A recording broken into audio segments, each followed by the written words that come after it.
तिलासीपुरी में जाई के बाबा सत के महिमा बताया हो। सब नर नारी अचरज भये गुरु चरणों में माथ नवाया हो। सतनाम जग सार है और नाम असार हो। जिसने जपा सतनाम को भव से उतरत पार हो। प्रेम से बोलिए परम पूज्य गुरु घासीदास बाबा की जय।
रही तिलासीपुरी गाँव में, तिलासीपुरी गाँव में भारी है जा पहले रही तिलासीपुरी गाँव में, तिलासीपुरी गाँव में माथा नवाइन सब बाबा जी के पाँव में, बाबा जी के पाँव में माथा नवाइन सब बाबा जी के पाँव में, बाबा जी के पाँव में बाबा जी के पाँव में, बाबा जी के पाँव में बाबा जी के पाँव में, बाबा जी के पाँव में भारी दुख पावत हवन जीवला बचा ले बाबा।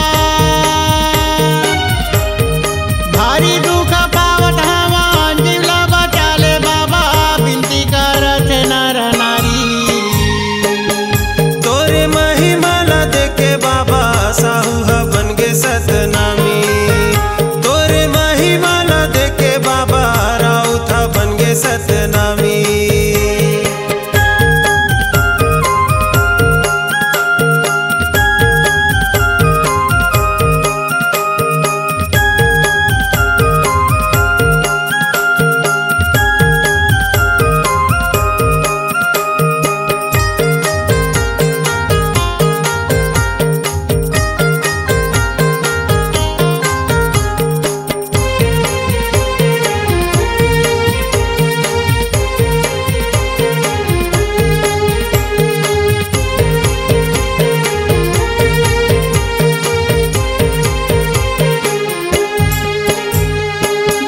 के भभुतला बाबा सबोला खवावे, सबोला खवावे धुनी के भभुतला बाबा सब बोला खवावे, सब बोला खवावे सतनाम कई के बाबा अमृत पिलावे, अमृत पिलावे सतनाम कई के बाबा अमृत पिलावे, अमृत पिलावे अमृत पिलावे बाबा, अमृत पिलावे अमृत पिलावे बाबा, अमृत पिलावे है जाके बीमारी ला दूर करे बाबा।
Log Digital Recording Studio, Cordoba.